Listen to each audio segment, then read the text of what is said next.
Esta conferencia comenzará a grabarse.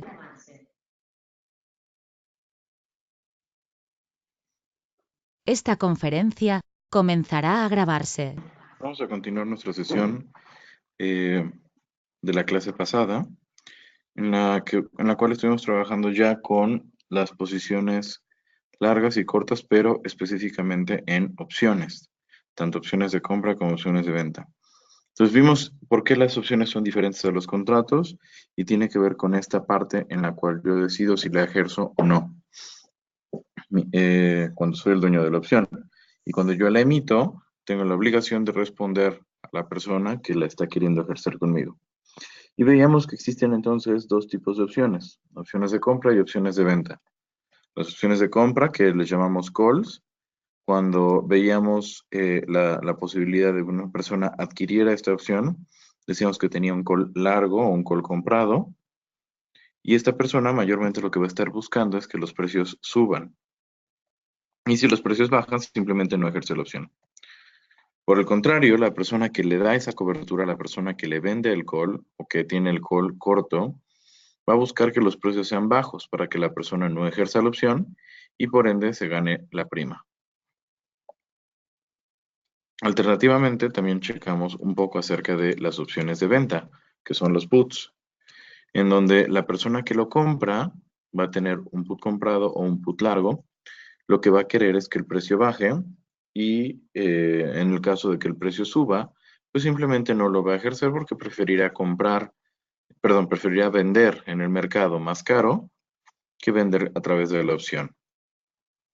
Por otro lado, la persona que le dio ese put está teniendo un put corto o put vendido, el cual lo que va a estar esperando es que el precio suba para que entonces la persona no lo ejerza y por ende se gane la prima que le cobró originalmente.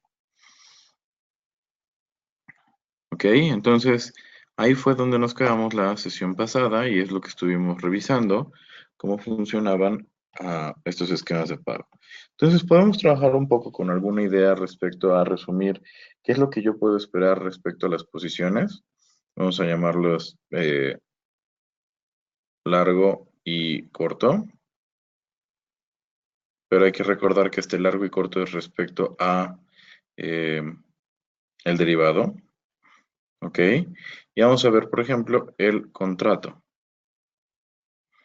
¿Sí? Entonces, un contrato largo tenía esta forma, ¿cierto? El contrato corto tenía una forma hacia abajo.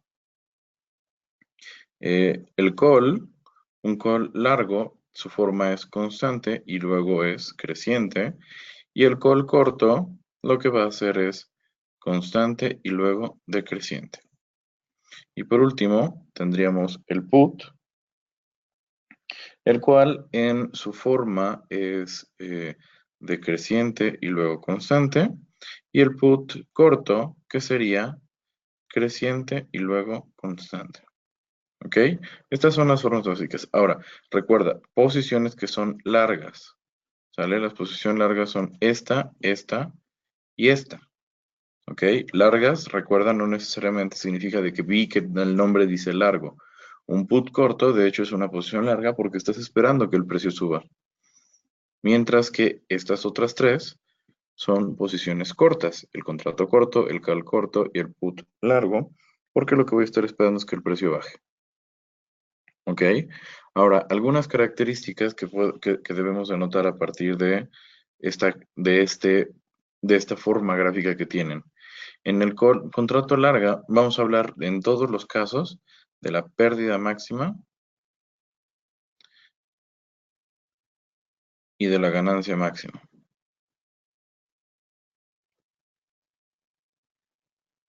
Ya en todas las gráficas vimos los puntos de equilibrio, entonces ahora hablemos de los puntos extremos, ¿no? Las ganancias y las pérdidas máximas.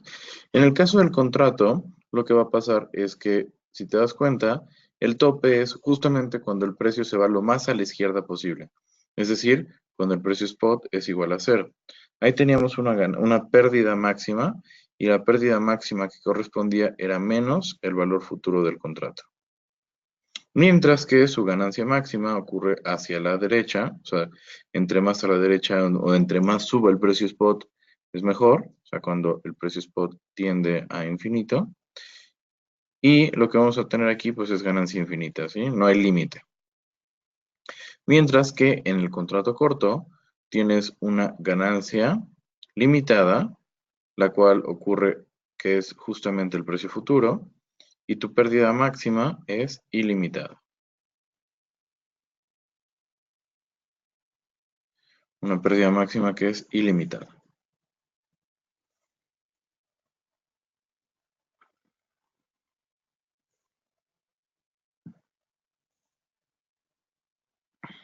Ahora, en el call, cuando tú tienes un call comprado, un call largo, tu pérdida máxima es el valor futuro de la prima de este call. Y tu ganancia, cuando el precio sigue creciendo, es ilimitada. En el caso de la posición corta ocurre al revés. La ganancia máxima es limitada al valor futuro de la prima, y la pérdida máxima es ilimitada. O sea, si el precio siguiera subiendo, pues tendría que venderle a la persona que me lo compraría muy barato. En el caso del put, cuando el precio baja lo suficiente, lo que tendría que pasar es que, una vez más, cuando el precio spot es cero, estaría teniendo la máxima ganancia, que sería el precio de ejercicio menos el valor futuro de la prima del put. Esa es la máxima ganancia. La máxima pérdida va a ocurrir cuando los precios suban, y entonces va a ser el valor futuro de la prima porque se habrá perdido dado que no se va a utilizar esa cobertura. Por el lado del vendedor del put, lo que vamos a tener es una ganancia máxima del valor futuro de la prima del put, y la pérdida máxima que puede experimentar es menos el valor futuro, perdón, menos el precio de ejercicio, más recuperar el valor futuro de la prima. ¿Ok? Todos estos valores surgen justamente de evaluar en la forma gráfica el punto que corresponde. Normalmente es cuando el precio spot es igual a cero o cuando el precio spot tiende a infinito. ¿Sale? En las diferentes fórmulas que ya trabajamos de payoff y profit para cada una de estas diferentes alternativas de derivados. Esta conferencia comenzará a grabarse. Es justamente hemos estado hablando mucho respecto a el tema de que los derivados puedan ser pensados como una especie de seguro, ajá, como una algo que nos puede generar cierta cobertura. Entonces, pensemos un poco en la perspectiva contraria, ¿sí? En la perspectiva contraria en donde hablemos de cómo algunos seguros pueden comportarse como si fueran de hecho derivados, ¿no? O sea, para que también veas que el efecto existe de allá para acá. Entonces, por ejemplo, hablemos de seguros como si fueran opciones. Y entonces, analicemos un poco, por ejemplo, lo que está pasando respecto a el precio de una casa. ¿Sale? Entonces, cuando yo contrato un seguro de daño sobre la casa, ¿qué es lo que va a estar pasando? Pues básicamente lo que va a ocurrir es que respecto al valor de la casa, ¿sí? Aquí sería el valor de la casa. Respecto a cuál es el valor de la casa, el seguro va a decidir si se entra o no. ¿Qué significa esto? O sea, tú contratas una póliza de seguro para cubrir tu casa, ¿ok?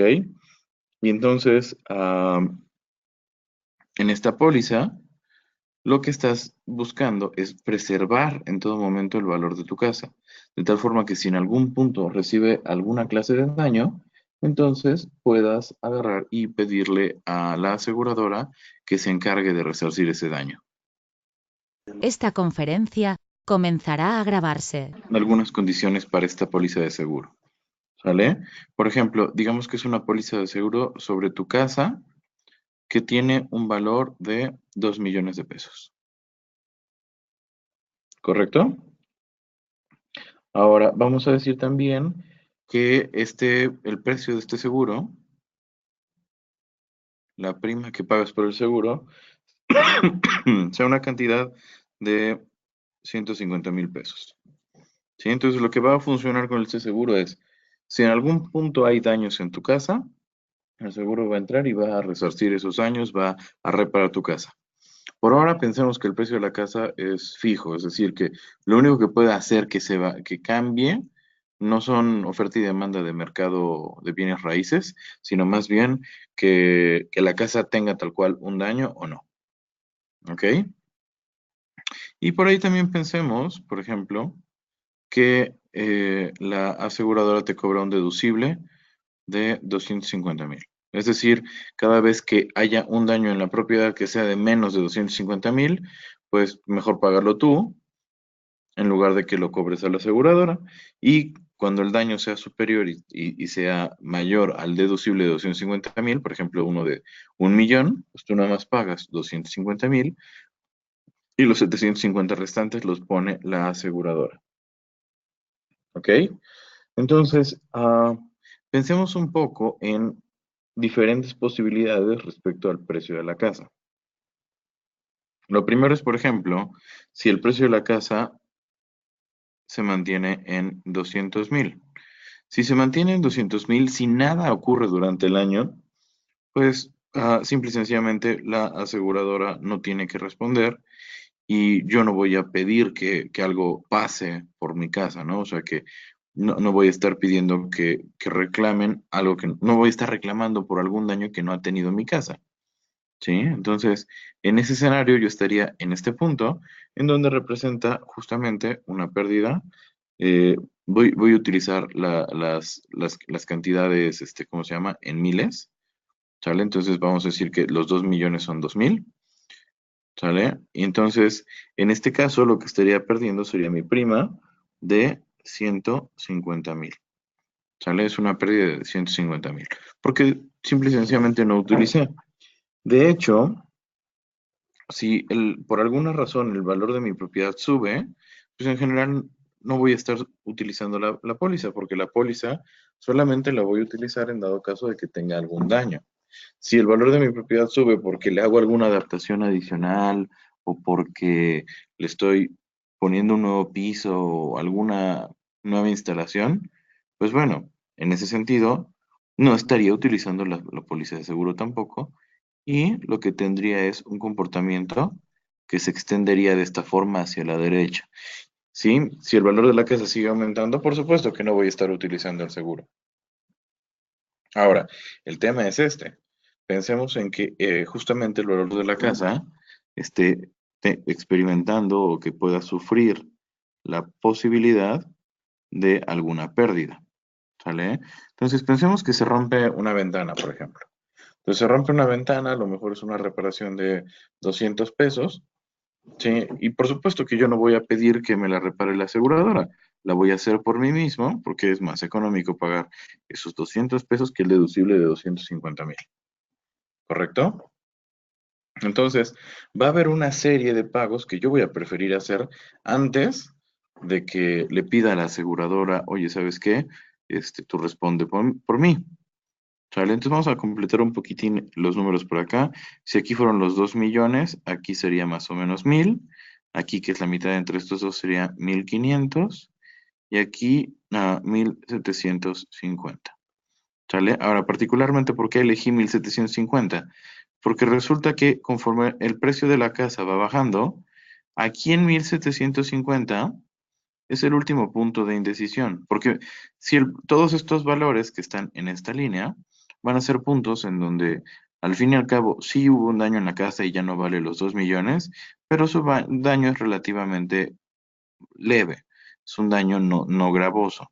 De tal forma que entonces prefiero reparar ese daño que pagar el deducible. Pero cuando el daño supera los 250, es decir, que el valor de la casa ya no es de 2 millones, sino de justamente 1,750,000, a partir de ahí empiezo yo a buscar utilizar mi cobertura. Por ejemplo, ¿qué pasa que tuviera un daño que justamente me lleve a que un daño que reste valor a la casa por 500,000 y que efectivamente yo esté ubicado en el valor de la casa aquí, 1,500? Entonces, en ese caso, yo voy a decidir utilizar mi contrato. ¿Sí? Le voy a pedir a la aseguradora, ¿sabes qué? Te voy a pagar 250 yo, pero el resto lo pones tú. ¿Sí? Entonces, yo te estoy poniendo 250 y el resto lo pones tú. Es decir, la aseguradora lo que va a hacer es, va a poner sus mismos 250, ¿sí? Y entonces con ello vamos a tratar de buscar que efectivamente el precio empiece a compensarse. Ahora, quiero que notes algo. Aquí solamente estoy considerando el efecto de la prima. Entonces, cuando estoy en un precio de, de 150,000, la aseguradora lo que me va a estar haciendo es me va a dar un pago de 500 y yo por él voy a estar, o sea, de 500 porque al fin y al cabo eso es lo que me va a restituir.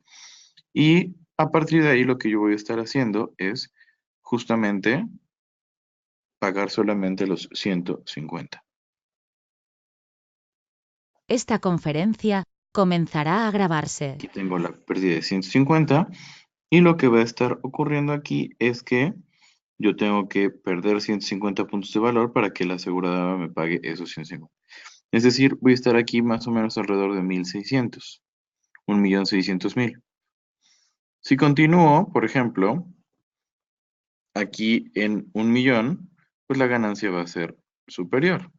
¿Sale? Yo podría continuar esta línea recta hasta llegar a este punto, en donde lo que estoy teniendo en este valor es una ganancia de 160,000.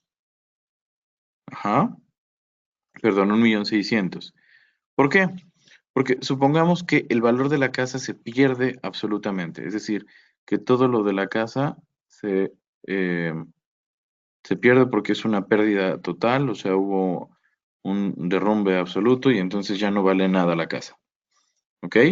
Entonces ahí tendría yo lo que estaría recibiendo son 1,600,000. ¿Por qué?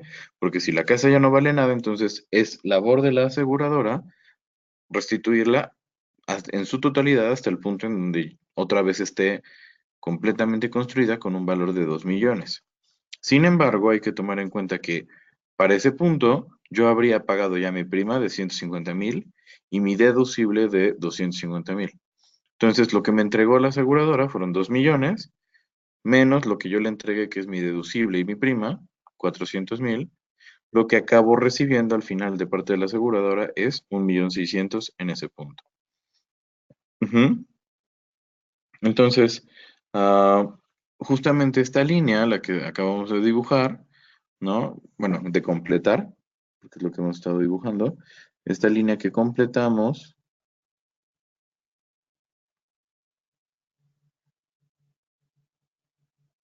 esta línea que completamos es justamente la ganancia sobre el seguro.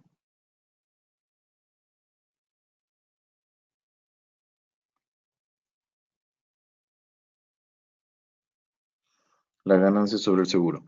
Esta separación que vemos entre el precio de la casa y el precio a partir del cual yo estoy justamente empezando a ejercer es el deducible. Entonces quiero que notes cómo el valor de la casa menos el deducible se convirtió más o menos en el precio de ejercicio. ¿Sí? Los 2 millones menos el deducible fueron mi precio de ejercicio. Entonces lo que hace el deducible es modificar el punto a partir del cual yo decido si voy a ejercer o no ejercer el contrato. ¿Ok? Entonces, es este punto o esta caída es justamente la pérdida por pago de prima, es decir, el dinero que estoy pagándole a la aseguradora para que tenga yo esta clase de cobertura. ¿Sale? Los 15,000. Entonces, solamente para que no nos quede también esto al aire, en este problema o en este ejemplo en particular, nos quedó como si fuera un precio de ejercicio de 1,750,000. Ujú. Entonces, no sé si lo notas, pero al final toda esta combinación que estamos haciendo de el seguro pensado como si fuera opciones, me hace darme cuenta que es como si esto fuera, de acuerdo a la forma, un put comprado. ¿sí? La forma del patrón de ganancias que me daría este contrato de seguro, lo que me determina es un put comprado. Entonces, notemos esto. El put lo que me da es el derecho a vender, ¿sí? Me da el derecho más no la obligación. Yo decido si hacerlo o no. Entonces, ¿qué es lo que estaría haciéndolo si lo pienso como si fuera un put? Yo lo que estaría manejando es una opción para venderle particularmente mi casa a la aseguradora, ¿sí? A un precio de 1.750 o de 1.750.000. ¿Sí? ¿Por qué en ese precio y no en los 2 millones? Porque tengo que pagar el deducible yo si decido ejercerlo. Entonces me darían 2 millones, pero yo les tengo que dar 250.000. Al final es como si solamente me estuvieran dando 1.750.000. ¿Me sigues? Entonces, lo que tendríamos que hacer aquí es pensar que yo le voy a vender a la aseguradora mi casa en 1.750.000. Ajá. Y solamente para tener este privilegio tuve que pagarle desde el principio 150.000. ¿Ok? Entonces, ¿qué ocurre? Si por alguna razón la casa pierde algo de valor, se la puedo vender a la aseguradora y la aseguradora me pagará lo necesario para volverla a subir a una casa de valor de 2 millones. Otra parte la tendré que poner yo por lo del deducible. ¿Sí? Entonces, lo que me permite esto fue justamente tener una especie de cobertura para que la aseguradora responda ante los daños y cuando los daños son mayores, pues entonces los cubra la aseguradora. En el caso del put, lo que estoy haciendo es pagarle a alguien para que si el precio de mi propiedad, que a lo mejor me interesaría mantener, si su valor se recae, lo que voy a estar haciendo es justamente a través de un put generar la cobertura para que yo se la venda a la aseguradora y ella me restituya con una casa de el valor que originalmente tenía la mía. ¿Correcto? Es como si mi casa se vuelve escombros, entonces yo le intercambio los escombros por una casa del valor original a la que yo tenía. Esta conferencia comenzará a grabarse. Son una clase de inversiones que se llaman Equity Linked CDs. En español sería certificados de depósito vinculados a capital. Um, Certificado de depósito. De hecho, eso significa CDs, Certificate of Deposit, vinculados a capital. Entonces, lo que te dicen estas alternativas de inversión es, mira, ¿sabes qué? Tú pon dinero con nosotros, ¿ok? Digamos, por ejemplo, que voy a trabajar con una inversión de, no sé, algo sencillo, 10.000, por ejemplo, ¿sale? De 10.000 pesos. Entonces, lo que te voy a decir es, o una forma en la que funciona en esta clase de arreglos, es la siguiente. Mira, tu dinero lo voy a invertir en un índice bursátil, por ejemplo. Lo voy a invertir en alguno de los que ya platicamos, como lo puede ser la Bolsa Mexicana de los Valores, o como lo podría ser el Standard Poor's, el Nasdaq, el Dow Jones, etcétera. ¿Ok? Entonces, pongámoslo de esta manera. ¿Qué tal que nos inventamos un índice? Y te voy a decir, el valor del índice está en 1 millón, en 1.300, por ejemplo, perdón. ¿Ok? Entonces, este es el precio spot del índice en diferentes momentos en el tiempo. Entonces, lo que te estoy diciendo como inversión es lo siguiente. Mira, tú tienes tus 10.000 pesos. Sin embargo, sí, yo los voy a invertir en el índice. Entonces, te propongo esto. Si en algún punto el precio llegue a estar por debajo de los 1.300, te garantizo que tú no pierdes dinero. Es decir, pase lo que pase con el índice, tú vas a tener tus 10.000.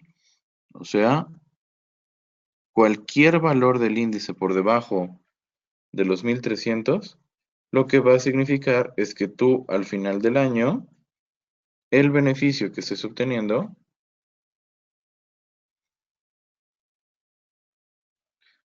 eh, pues realmente sea de cero, porque sigues conservando tus 10,000. Aquí el punto es, no pierdes tu dinero. Ajá. Ahora, el acuerdo es este, o cómo funcionan los Equity Link CDs, es lo siguiente. Si el precio llega a bajar de 1.300, yo no te voy a dar ninguna clase de rendimiento, ni intereses, ni nada. Pero si en algún punto el precio empieza a subir, por ejemplo, digamos que tuviera un 10% de rendimiento, y entonces que llegue a 1000, perdón, a 1.430, ¿sale? Es un rendimiento del 10%. Entonces lo que sería es, yo no te voy a dar el rendimiento completo de aquí, o sea, el precio de aquí a acá es 10%, ¿ok? Probablemente el acuerdo te dice, ¿sabes qué? Yo te voy a dar el 70% de lo que hubieras ganado, ¿sí? El 70% de lo que hubieras ganado. Entonces, ¿qué ocurre? En lugar de que tengas una ganancia del 10% y lo que estés teniendo es, por ejemplo, tal vez por aquí en 11,000, ¿sí? 10,000 y 11,000.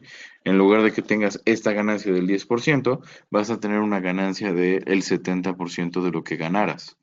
Es decir, ah, aquí a lo mejor estaríamos hablando de un nivel parecido a este, en donde justamente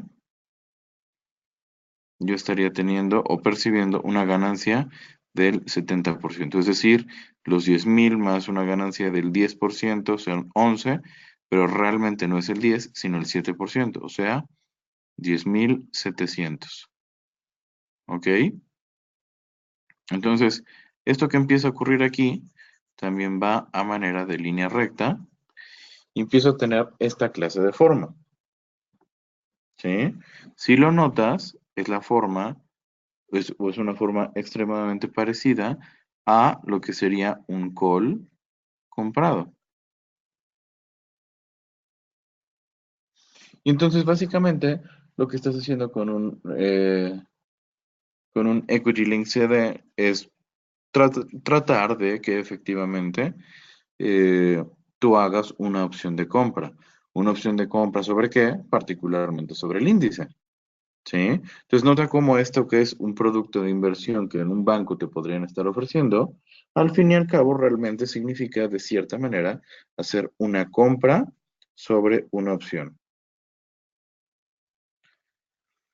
Esta conferencia comenzará a grabarse. Esta clase de alternativas de inversión son excelentes, ¿no? Al parecer, pase lo que pase, no tengo nada de qué preocuparme porque mi dinero, pues no hay forma de que se pueda perder, ¿no? Y aparentemente es así. Sin embargo, la realidad es que lo que no se acaba de percibir aquí es que los 10,000 pesos no los pudiste tocar durante todo un año. Y entonces, el, el precio a pagar cuando tienes esta clase de inversiones es justamente que tu dinero no lo puedes tocar. Y lo que sí estás perdiendo es el interés sobre ese dinero. Ajá. Entonces, ese dinero lo pudiste haber invertido en una tasa libre de riesgo y en lugar de tener 10,000, pudiste haber tenido 10,500, una tasa del 5%. Entonces, realmente tu pérdida son esos 500 que dejaste de recibir por haberte abierto a la posibilidad y arriesgar en esta alternativa. Esta conferencia comenzará a grabarse. Lo que hacen es, para hacer esta clase de propuestas, es algo que se llaman notas estructuradas, en donde crean un producto que en una parte tiene que ver con inversiones de renta fija y que el resto ya lo tienen en renta variable. El tema es que la gran mayoría del dinero está en renta fija y una renta fija tal que gane los 10,000, por ejemplo. Ajá. Y entonces, pongámoslo aquí. A lo que tenemos son las notas estructuradas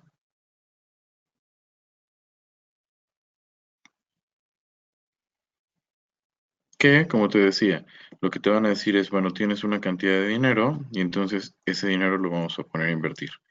Por ejemplo, los 10,000, yo tengo la alternativa de ponerlos, digamos, a ganar un 5% libre de riesgo y un porcentaje que no necesariamente conozco, ¿sí? Un porcentaje por definir. Entonces, lo que se hace con una nota estructurada es lo siguiente. Bueno, si yo quisiera tener al final del año los 10,000, lo que tendría que hacer es lo siguiente. O sea, 10,000 lo divido entre 1 más mi interés del 5%. Y entonces lo que yo te diría es, bueno, ¿sabes qué? Lo que vamos a hacer es, los 10,000 voy a utilizar 9,523 punto, ¿qué dijimos? 81. 9,523,81 y eso lo voy a poner en tasa libre de riesgo.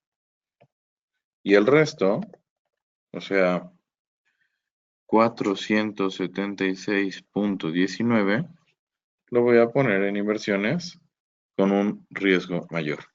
Y entonces, ¿qué ocurre? Conforme pasa el tiempo, justamente estos 9,523,81, lo que va a estar pasando es que se van a convertir en 10,000. Ujú. Y los 476 se invierten en algo que tenga riesgo. En el peor de los casos, se pierden completamente y entonces se termina con una ganancia de cero. Pero a lo mejor aquí no necesariamente voy a estar en el peor de los... O sea, ganancia de cero que al juntarla con los 10 me da un retorno de 10,000. Mientras que, por ejemplo, este a lo mejor me puede dar un 30% de rendimiento, pongámoslo así, 30%. ¿Ok? Entonces, ¿qué pasaría? 476,19 por 1,3 se estarían volviendo 619,047. ¿Sale? Entonces, en lugar de estar trabajando con el 5%, estoy trabajando con un 6,19%. ¿Ok? Ahora, tomemos en cuenta esto. O sea, comparado con una tasa libre de riesgo, pues estoy obteniendo un número mayor. ¿Por qué? Porque estoy aceptando el riesgo de que no tenga rentabilidad, de que mi alternativa de inversión con riesgo, la de los 476, falle y que yo al final no reciba nada de intereses. ¿Correcto?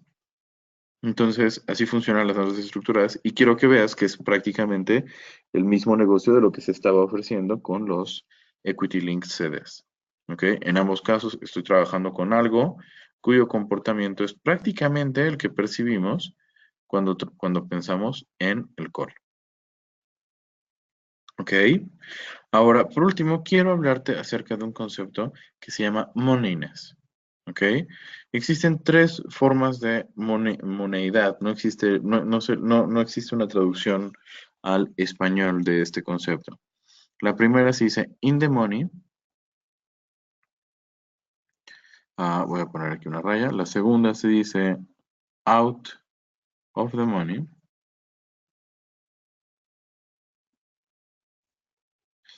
Y la tercera se dice at the money.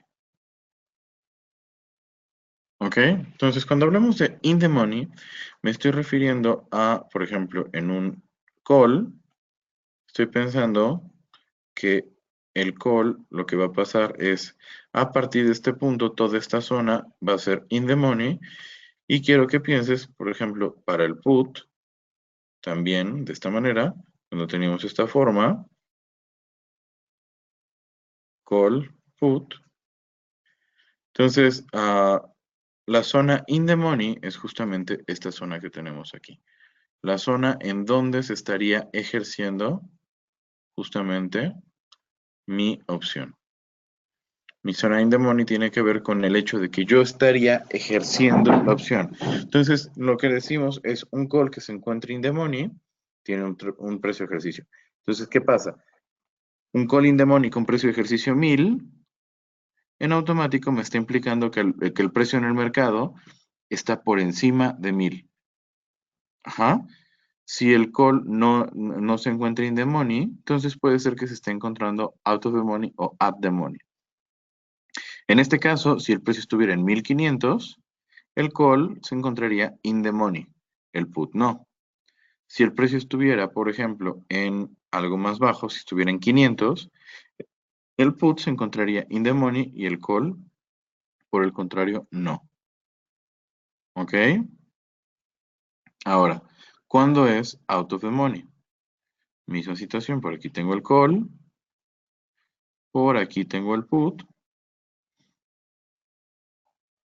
y cuando se encuentran out of the money, vamos a pensar nuevamente con un precio de ejercicio 1000, lo que va a pasar es que todos los valores a la derecha del precio de ejercicio van a ser out of the money para el call, y todos los valores a la derecha del precio de ejercicio, en el caso del put, van a ser out of the money. Entonces, valores más bajos, valores a la izquierda del precio de ejercicio, no me van a representar el ejercicio justamente de mi call, o valores a la derecha del precio de ejercicio del put, representa que no ejerzo el put, ¿correcto? Entonces, en estos lugares en donde yo no estaría ejerciendo, se dice que estoy out of the money. Por ejemplo, si yo te hablara de un call con el precio en el mercado de 900, ¿sí? Hablarte de este call que tiene precio de ejercicio 1000, significaría que el call se encuentra out of the money. Está a $100 de ser ejercido, o sea, 100 pesos de ser ejercido. ¿Sí? Entre más lejos de ser ejercido sería, se encuentra todavía más out of the money. ¿Ok? Y el tercer caso, cuando se dice at the money, básicamente lo que estamos pensando es que, aquí tengo, básicamente lo que estamos pensando es que realmente lo que está ocurriendo es que estoy muy cerca del precio de ejercicio. Es decir, estoy en una zona en donde puede que sí, puede que no sea utilizado esta opción, ¿sale? Entonces estoy como en estos valores. Cuando estoy cerca de mi precio de ejercicio, se dice que la opción es at the money. Es decir, si el precio fuera de 1000, de 1010 o de 990, la opción se dice que se encuentra at the money. Es decir, podría ser utilizada, solamente habría que esperar un poco a que el precio esté en el nivel adecuado. ¿Ok? Entonces, estos son otros elementos importantes que yo quería que supieras respecto a los derivados. No son de lo más relevante en el sentido de que no te impiden seguir avanzando y resolviendo otras cosas. Sin embargo, sí son muy útiles porque te permiten ver una perspectiva diferente respecto a los derivados, entenderlos desde otras luces para que veas que se parecen también mucho a cosas que son como más comunes en otros contextos. ¿Ok? Entonces, la próxima sesión lo que vamos a estar haciendo es trabajar algunos ejercicios en donde vamos a empezar a poner en práctica los conocimientos que ya hemos trabajado respecto a derivados. ¿Ok? Por ahora, pues te agradezco mucho que hayas estado al pendiente de esta grabación, de esta sesión en general, y espero verte próximamente. Te agradezco mucho, que tengas un buen día. Hasta luego.